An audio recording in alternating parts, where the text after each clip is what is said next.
There's been a lot of controversy in the science world about this. There is no safe amount of alcohol use. So we're going to do some great scientific investigation. I'm going to show you the data. People who never drank, teetotalers. We'll talk about people who drank and quit, their risk of cardiovascular events. We're going to compare that to people who drink moderately, and then we're going to look at people who drink very heavily. So welcome everybody to another special brought to you by Clear Cardio.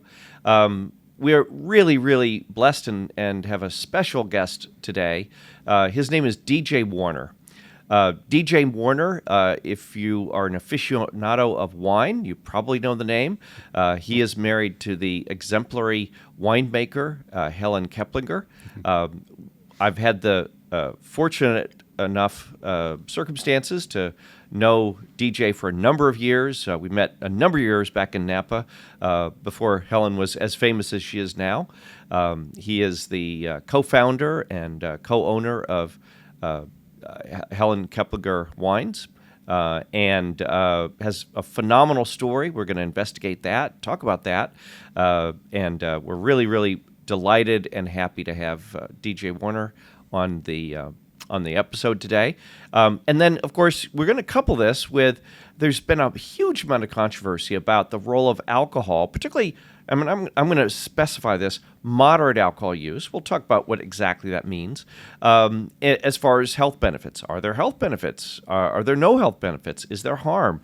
There's been a lot of interesting literature in the scientific literature and also in the lay media relevant to that in the last few years. So we're going to cut through all that, and we're really going to give you a very good science-based, evidence-based understanding of the role of moderate alcohol use and health. So I will give you a little teaser.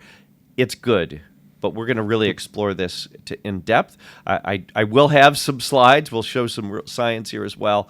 But first of all, I just want to talk with DJ and hear his story, hear his evolution, have him talk about his famous wife as well, the winemaker. And we'll go ahead and start with that. So, DJ, it's such a pleasure to have you on Powers Prevention, which is our podcast. By the way, be sure to subscribe, give us comments, check out our website at www.clearcardio.com. The preeminent, I like to say, preventative cardiology organization in the U.S. as well. So please do that. But in the meantime, let's go ahead and get on to DJ. And I'm going to have DJ introduce himself and maybe just tell his wine story over the years. Thank you, John. It's great to be here. Wine, for me, I was thinking about it on the way over. It started mainly when I was waiting tables towards the end of my college years and into my first year or two in the professional world. And but then I thought, I remembered tasting wine at the dinner table with my parents during holidays. So, and I didn't like it, but it was interesting, and I found that memory pretty interesting in itself. Just every Thanksgiving or Christmas, I would go over to the adults table and ask my mom or dad for a sip because I was just curious. So DJ, where'd you grow up? I grew up just outside of Baltimore in Maryland. Oh, okay. And so waiting tables outside of DC, we had a bartender who took it upon himself to teach the servers about wine, and it was a Italian restaurant, so there were some great wines on the list that no one really knew a whole lot about.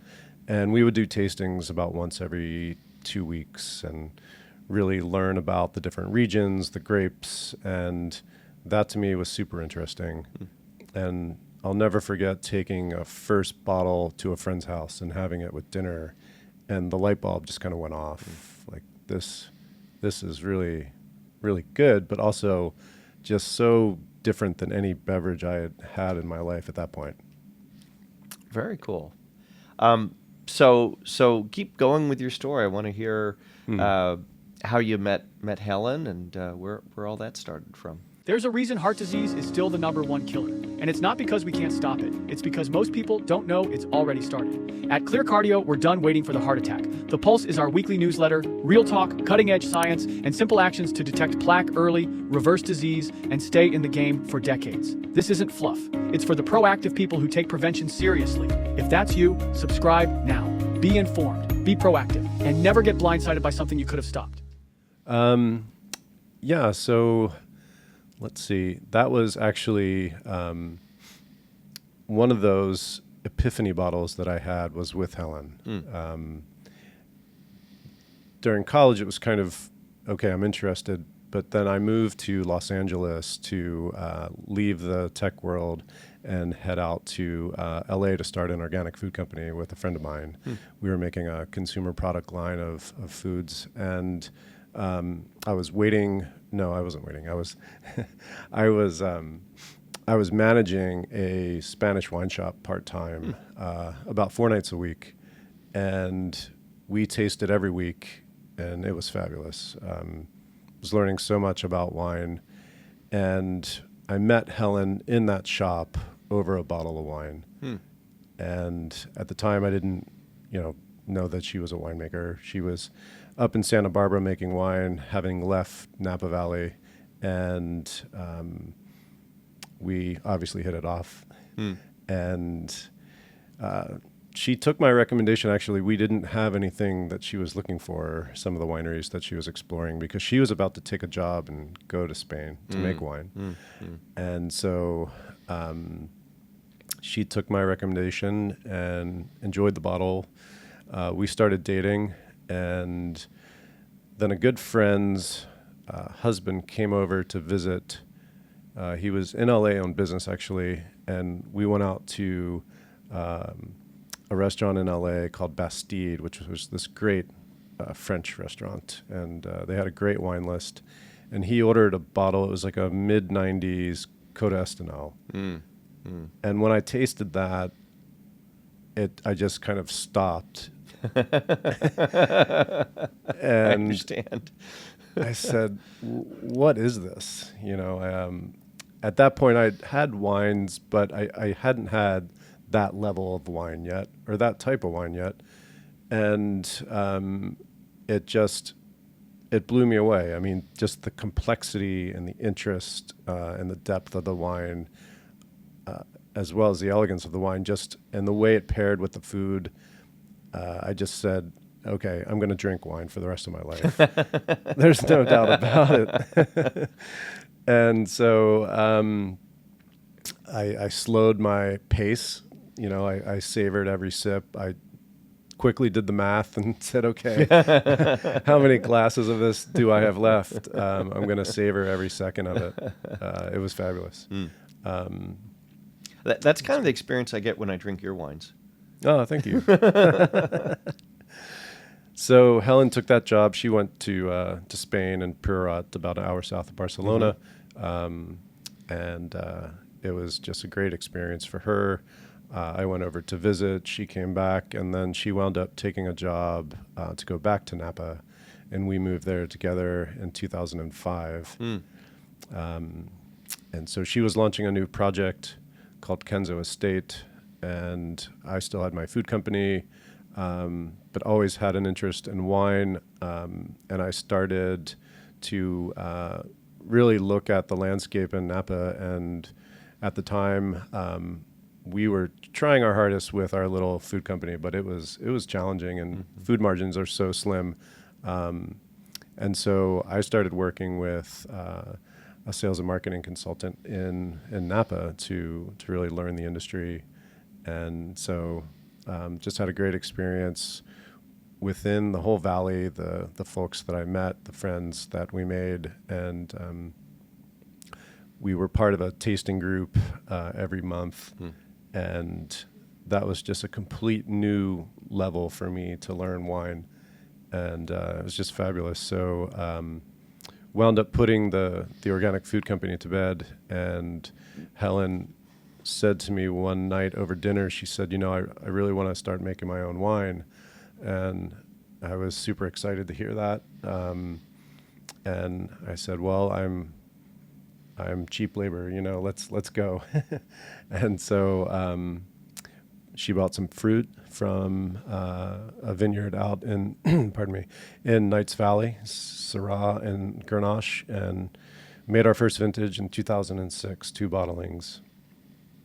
And so it sat for about 18 months in barrel, about 16, 18 months. And so we released our first vintage in 2008, about 250 cases. And along the way, I started putting together and working with her to just get our website established, our licensing, all that good stuff, and really understand kind of the sales aspect of the business and how we were going to start to get known, really. And I'll never forget, we had a fax machine that would then take in orders. So we had a PDF we would email out, and we started building our mailing list. And sometimes the fax machine would go off at 5 o'clock in the morning from the East Coast, and we would kind of high five in bed and say, "Oh, we got an order! Great!" Right. Every time it goes off. Yeah. So it was such a great moment to just have our own wine and to share it with people, and to start seeing restaurants buy it in Napa Valley. Just was, at that point, just super exciting.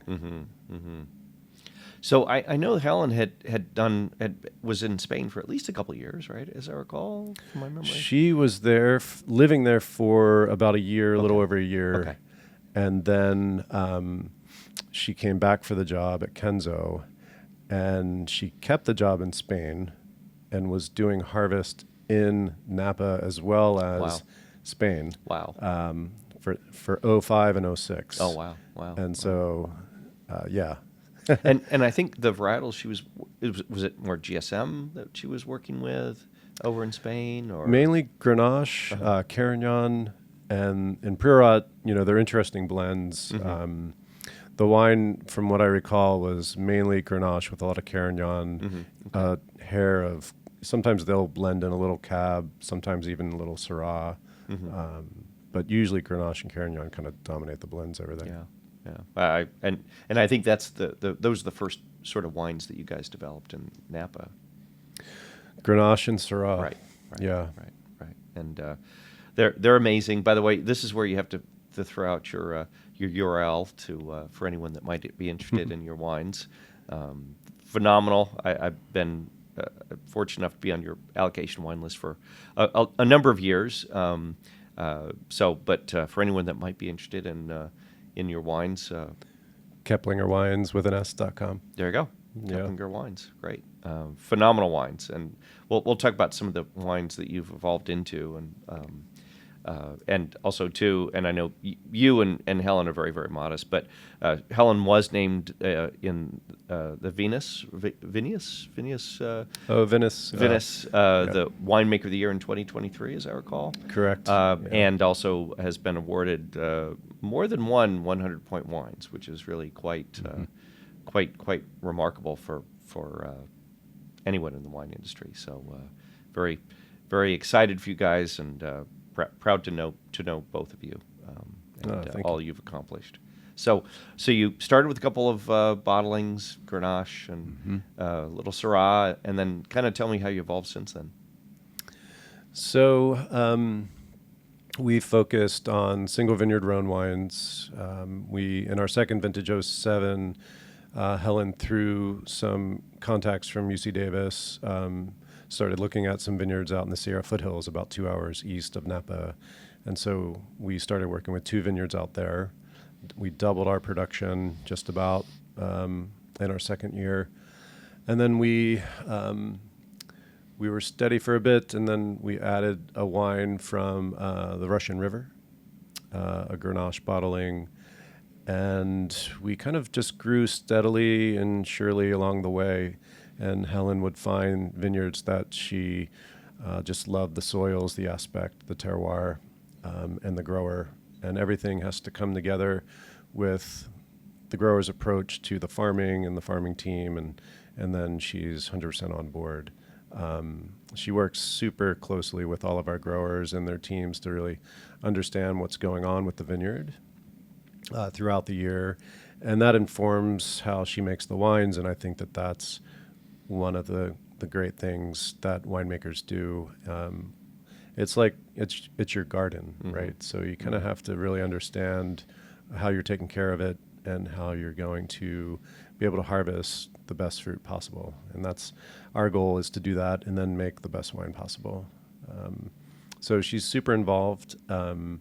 She has a great team at the winery and also just is super involved with the winemaking. So,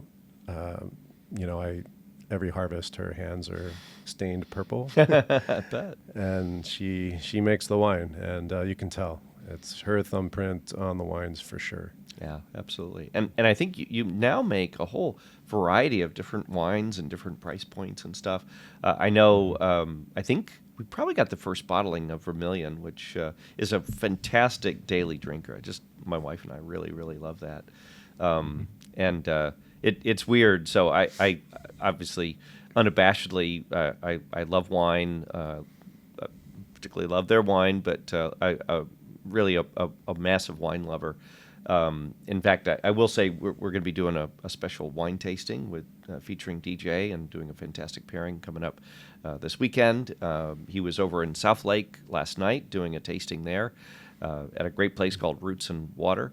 Unfortunately, I couldn't make it, but and then I was at another wine tasting with some other people that we collectively know on Wednesday as well. So it's been a great wine week for me. So I'm very happy. And tell me about some of more of a recent developments in getting into the cab world. Yeah, so after making Single Vineyard Rhone up through 2013, a couple years prior to that, I had asked Helen, I said, what do you think about making Cabernet? And we live in Napa. You make great Cabernet. For other wineries, do you think we'll make Cabernet? And she looked at me and she said, I've been thinking about it for quite some time. I've been talking to certain growers, but I really want to find the right site, the right blocks, and make something that's really special. As we know, there's tons of Napa Cabernet in the world, and there's some great wines out there. And that was kind of the answer I thought I would get.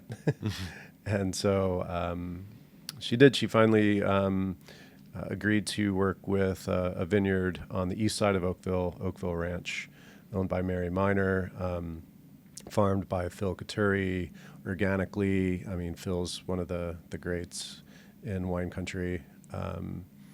And so we had our first vintage of Oakville Ranch Cab, 2014, that we released in 2016. She had been speaking with the Phillips family for that same amount of time. I think it took about 7 years or so for some fruit to become available. And so we wound up working with their vineyard, Vine Hill Ranch. It's in the southwest corner of Oakville. And so that first vintage was 2018. And in 18, we made a second bottle off of Oakville Ranch that has more Cab Franc in the wine, about 25%. And that's a dedication bottle to her dad. We call it RBK for Robert Barr Keplinger. And Robert went by Pete, and Pete was a wine enthusiast throughout his life and just collected wine. They had wine with dinner every night. And one of the first influencers to Helen to start making wine.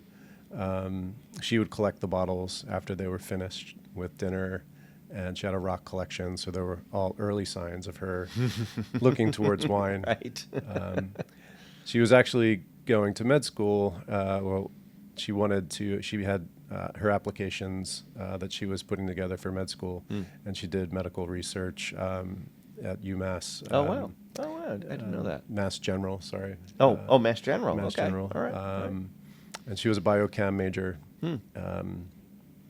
And along the way, she was reading My Lady Vine, the autobiography of Philippe de Rothschild, and she stopped and she kind of thought, maybe wine is, a path for me. And so she applied to UC Davis. She got into the grad program there, dropped her med apps, and went to Davis. Wow. And then got an internship. I'm trying to remember if it Australia, and then on to Napa, and then became the assistant winemaker under Heidi Barrett at Paradigm in Yountville, which was just a great experience for her. And Heidi was great. Quite the mentor. Great early mentor. Yeah. And from there, that's when she went down to Santa Barbara and then on to Spain. Wow. Great story. Well, obviously the wines you make are just top shelf. They are those wines that you drink them and the light bulb goes off. And Thank you. They really, I think we were talking earlier that wine creates incredible camaraderie. I think it really creates the moment and it creates memories. And that is always, to me, the sign of the best wine, is that you come away with all of those emotions and feelings and connections. And that's really the wine is just the glue that brings all that together, I think, and holds it together. So it is. Part of my job is to obviously promote the wines and make sure that wine drinking friends out there and circles of wine enthusiasts know who we are. And for instance, last night, and there were a fair amount of people in the room who didn't know who Keplinger was, and now they do. Well, good. Well, I'm glad you're continuing to spread the word. I do my little bit as well in my network, but that's great. It's such a fantastic.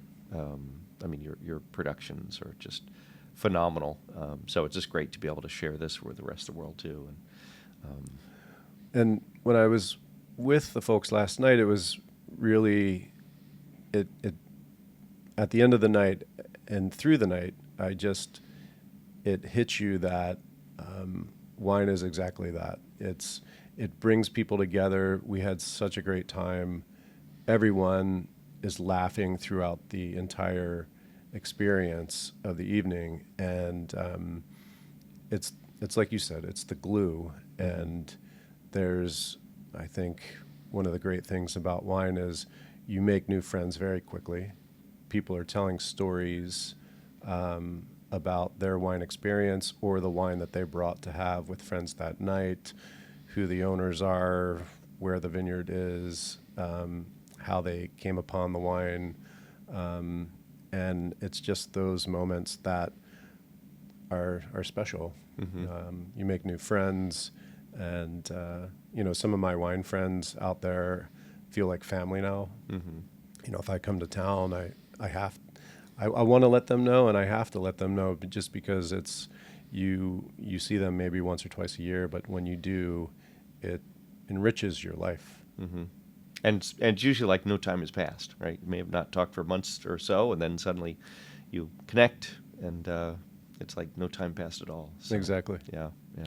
Well, it was funny because I was at this wine event, and I'm going to admit, I love wine, but I'm absolutely a dilettante. I mean, I love it. I love drinking it. Love the camaraderie. Love meeting the people involved in wine, but I'm absolutely a dilettante.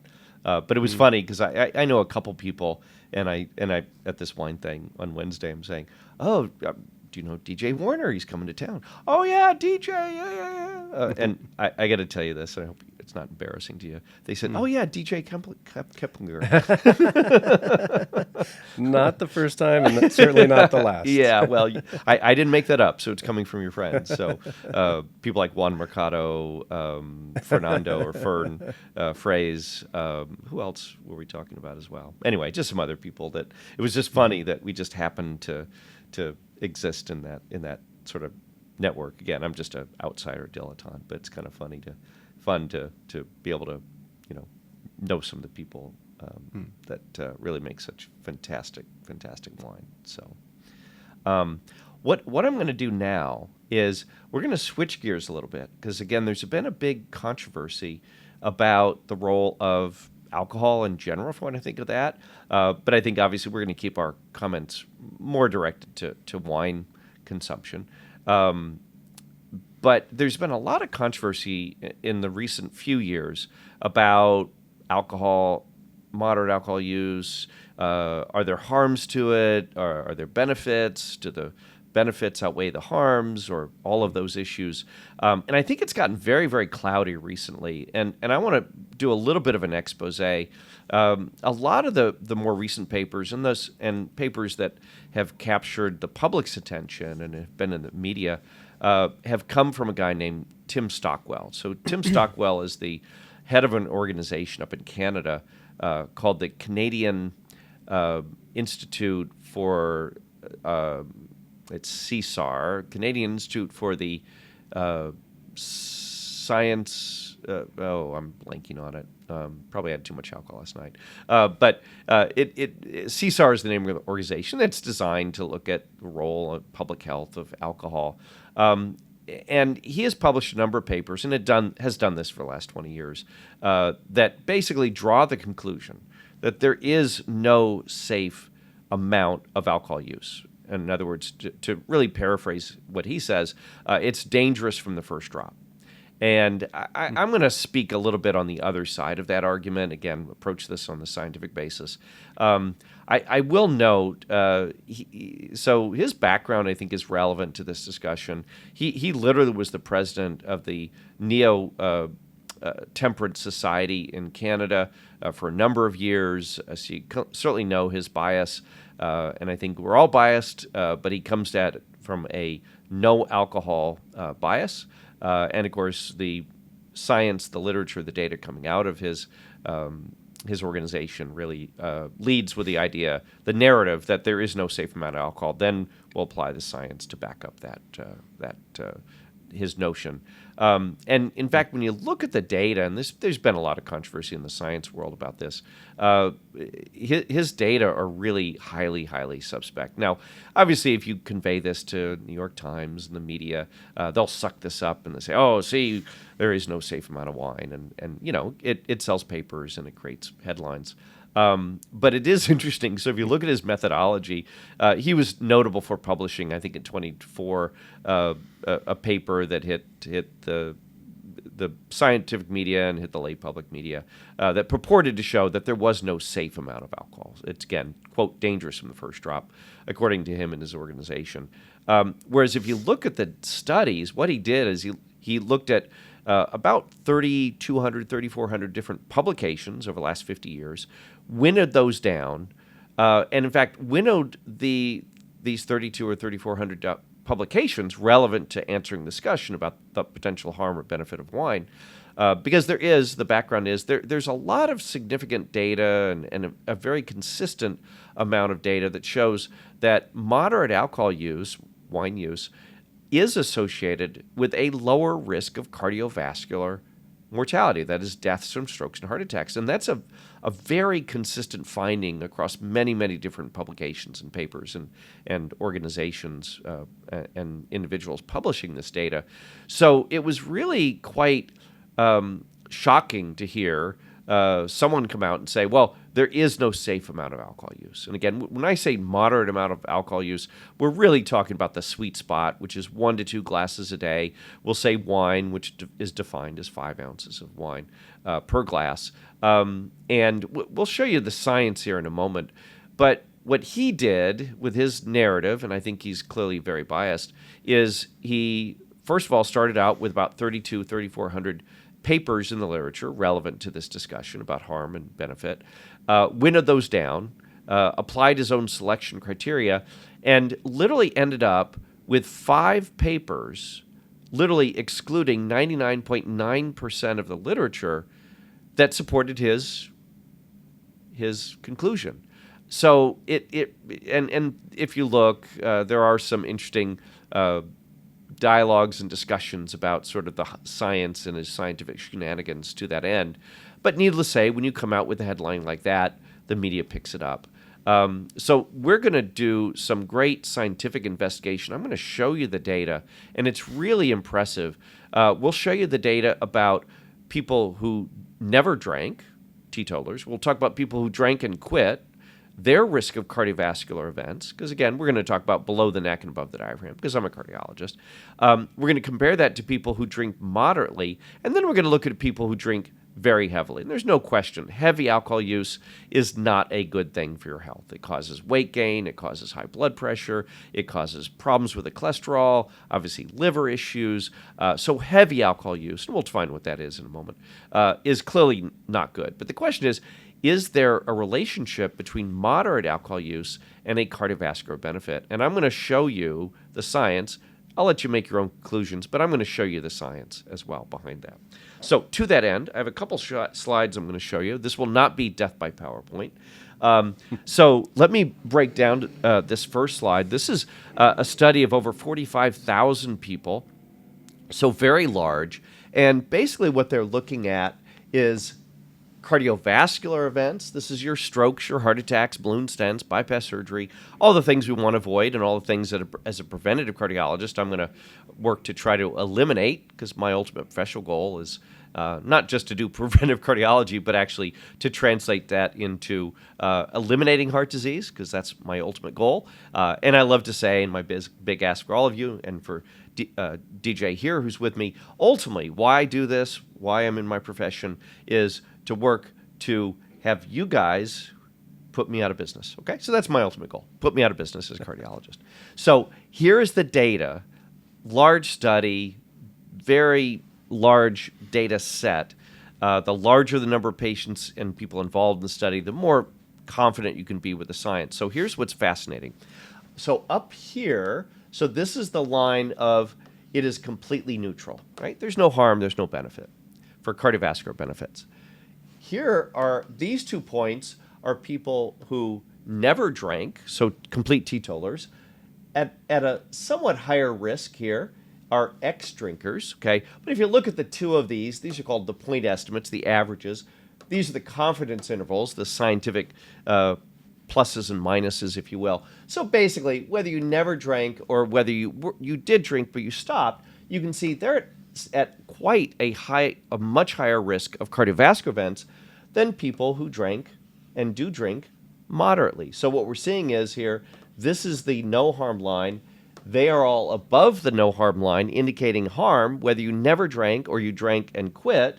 But people who drank moderately, this is basically the equivalent of 1 to 2 glasses of wine, maybe even a little bit more than that, or actually you can see actually have a lower risk of cardiovascular events. Now, when you go to higher amounts of alcohol, so now this would be equivalent of you're drinking 3 to 4 glasses of wine a day, we can see an increased risk, but note, still below people who never drank or drank and quit. And you really have to go up to much higher amounts of alcohol use.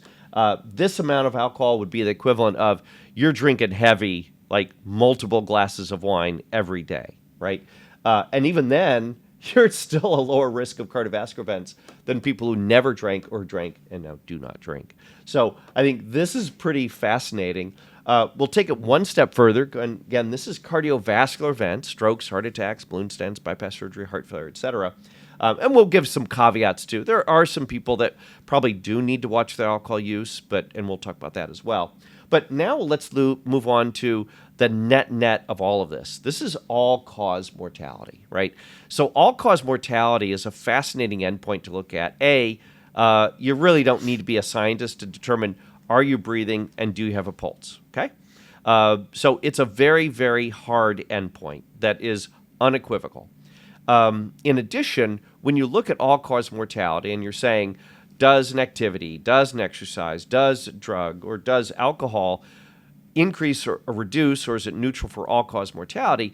What all-cause mortality says is everything in life is full of benefits and harms, right? So exercise certainly we'll say is beneficial, but interestingly, in that same literature, you can show people that do extreme exercise, ultra marathons, Ironman, etc., they actually have a higher rate of atherosclerosis and plaque when we do cardiac CT and imaging tools like that than people who don't. So there's what we call a J-shaped curve for exercise. So higher if you don't exercise, lower if you exercise moderately. But when you go to extreme amounts of exercise, there actually may be harm of over-exercising, okay? That doesn't apply to many people. I'm talking to people that do like the 100-mile runs and, just crazy amount of exercise.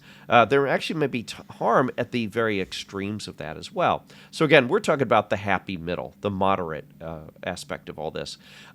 So the point is that when you look at all-cause mortality, it's both combining, is there a benefit of a given activity, wine use, exercise, drugs, whatever. Plus, it also integrates any potential harm. So the net of mortality is, if there is a mortality benefit, it says that whatever activity, tool, drug, whatever we're doing has benefit that even also outweighs any potential harms that could be harmful in anything we might do, whether it's drugs, exercise, or alcohol. So this is the all-cause mortality curve, and we're seeing exactly the same relationship with all-cause mortality. Again, here are the people who drank but stopped drinking, which, by the way, might suggest maybe they had a problem with alcohol and hence they stopped. These are the people that never drank, and you can see this is the line of neutrality, that both of those groups are at higher risk. This is the group of people that drink moderately. We're talking 1 to 2 glasses of wine a day is fully acceptable. And you can see really it is completely neutral for all-cause mortality. Whatever harms they may be, they're also mitigated by the benefits as well. Probably most of those are conveyed by the cardiovascular benefits. As you go to somewhat higher intake, now again, this amount of alcohol would be like in the range of 2 to 4 glasses a day. And up here, we're looking at even more. And then up here, clearly at large amounts of alcohol use on a regular basis, there clearly is harm. But note, if you look at those that drank and quit and those that drink very, very heavily, it's probably just about a wash as far as all-cause mortality. So this is the science. Again, if you highly select the data as Tim has done in Canada, select out just the studies that support your hypothesis and your narrative, sure, you can take the literature and make it show anything you want. But I think studies like this that are somewhat less biased are really very important to review, and when we get into this very important question of that.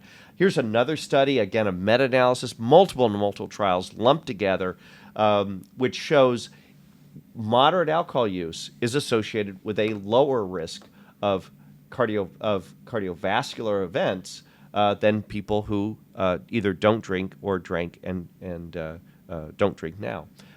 So again, the science really shows a benefit of alcohol use. There may be some people and individuals where that may be cautionary, and we'll talk about that here in a moment. And then the last thing I'm going to show you, very simple, we're looking at drinks per day of alcohol consumption. So relative to wine, a glass is 5 ounces of wine. I know I have gotten these massive glasses of wine glasses, and people say just 1 glass a day of wine, they'll hold a whole bottle. But technically, when we talk about wine, that's about a glass of wine is defined as 5 ounces of wine, which is about, for the record, 14 grams of alcohol on average. So here's drinks per day of alcohol. We'll use wine for this as well. And then this is just looking at mortality. Again, all-cause mortality. So all the goods, the bads, all lumped together. And we also here have the difference between men and women. So here is the curve for men. And you can see this is the line of neutrality. So there's neither harm nor benefit. And if you take that line far enough, you can see 4 glasses of wine a day are still neutral. There's benefit of all-cause mortality at lower rates, and it doesn't cross over to even looking like it's harmful until, for guys, we're drinking 4 glasses of wine a day. Now, also note, these lines are the confidence intervals. Science is always murky, a little plus minus, but you can see these confidence intervals are pretty tight. so that we can safely say at 4 glasses of wine a day, this is per day, plus or minus around about 4 glasses of wine, there is no mortality harm, but there clearly is a mortality benefit at the lower doses that I think most of us talk about and do with respect to wine consumption. For women, again, there's been concerns about cancers and particularly breast cancer. But here, if you look at women, clearly up to about 2.5 glasses of wine a day, completely neutral. We also see that dip here at the low to moderate doses of alcohol use. Obviously, lots of alcohol use is a problem. With women, you can see the confidence intervals are larger, so we have not quite as precise as we can say with men. But I think this is really a telling attribute, a telling study that really kind of reduces some of the heat and steam and lightning of this discussion about mortality and alcohol use as well. So here again, you can see that J-shaped relationship, like a big J, benefit of mortality and also clear benefit of cardiovascular events at the low to moderate doses that I think we're talking about for most responsible wine drinkers. And I will say, DJ, if you're drinking your wine, yeah, I'm not going to be drinking that many glasses of it a day because I can't afford to do that. So, but that's the value of drinking great wine. It has its own self-limiting governor built in, right? But I think this is also very telling about that question. I will say, in the cardiovascular space, one condition that may be an exception to this is atrial fibrillation. That's a very, very common heart rhythm. It's the most common heart rhythm in the U.S. About 6 million people have it. It generally comes on with maturity, I like to say. None of my patients get older. We just get more mature. And for atrial fibrillation, the average age of AFib onset is about 75. So it's really seen in our older individuals. Younger people can get it, but about 84% of people with atrial fibrillation are above 65 or 67. So it is a condition that generally comes on later in life. It needs to be identified and managed and taken care of. The most important medical management of atrial fibrillation, which I'm not going to go into, but is really using anticoagulation and blood thinners. But there is a pretty powerful relationship between atrial fibrillation and alcohol. In fact, as a medical student, we were taught the relationship with alcohol. Again, this is any kinds of alcohol and atrial fibrillation. It was called the Saturday night syndrome. So you'd go out, you'd binge, you'd overconsume. You're way on the far side of those glasses of wines per day, and that certainly can cause AFib. We've also now more in the last few years done some really nice studies that I think are interesting come out of Australia, because I think if I think about Australia, I think of people that probably drink pretty hard. Sorry, Australians and Aussies, but that's kind of my stereotype of people who live in Australia. So they did this study in Australia. They took people with a history of atrial fibrillation. They randomized these people. They were able to get people that said, if you're randomized to one arm, you're going to drink like you normally do, or else in the other arm, we're going to ask you to really cut it back. So they did get a cohort of Australians that were willing to do that. They randomized these people to however amount of alcohol you drink, which as it turns out was about 2 glasses of alcohol a day. The other group, they said, we're going to really ask you to cut down the alcohol a lot. So they cut down to about 2 glasses of wine a week. Mm-hmm. So when you looked at subsequent episodes of atrial fibrillation, it was lowered by about 82% if you really backed off on the alcohol use. Now, again, that's any kinds of alcohol. We're not talking wine precisely. But so if you have atrial fibrillation, that's something you need to discuss with your doctor. Could that be playing a role in causing it? Could cutting back be beneficial to you as well? Also, at very, very high uses of rates of lots and lots of alcohol, people that really probably have alcohol problems, it can cause weakening of the heart called cardiomyopathy. So again, there are certainly caveats, but generally these are at quite high uses of alcohol. We're not talking about the people that enjoy wine, that drink moderately, pair it with food, etc. We're talking about people with real alcohol use problems. So cardiomyopathy would be another asterisk on that as well. Again, something discussed with your doctors about that. But I think it is really fascinating for me as a scientist, as a clinician, to kind of go through this data. I think there are people, as we all know, with the internet, everybody has a voice. We have a voice too. My voice is hopefully going to be of moderation and reason. But I think it is interesting when you actually look at the science in an unbiased way. I think you really see that moderate amount of alcohol use is fine. We talked about sort of the non-tangible benefits of enjoying it with friends and family, and how it really can make moments and make memories, etc. It's great to have DJ featured today on our podcast, but I also too love enjoying looking at the science and really, just let the science speak for itself. So I've talked way too long. DJ, do you have any final things you want to share with our audience? Also, too, we'll make sure that we do get your website, Keplinger Wines, on our YouTube channel as well. Definitely, thank you, personally, highly recommend them. Wonderful, wonderful wines. They have a great spectrum of wine. In fact, we had because I knew DJ was coming, we broke out one of their great wines of great bottles of Chardonnay last night, and enjoyed that. Definitely check out their website. Be sure to subscribe if you're not already subscribed to our podcast as well. We also have a newsletter that goes out too, so you can sign up for that as well. Lots of interesting topical stuff about preventative cardiology and how we can help to eliminate heart disease. And as I always say, thank you for all those that are helping me eliminate heart disease. And please continue to work to put me and my colleagues in cardiology out of business. So, DJ, any final words or summary or thoughts? Thank you so much for having me. I think it's a great topic, especially today, with everyone looking at alcohol consumption, like you're saying, and just the different choices that you have out there. Obviously, being a vintner, my choice is wine, but I do love a great cocktail. I like good beer, so I like to mix it up. But I find that in looking at some of the studies over the years, wine just sticks out to me as something that, if you enjoy it, there are those health benefits that it brings to the table that I think other beverages do not.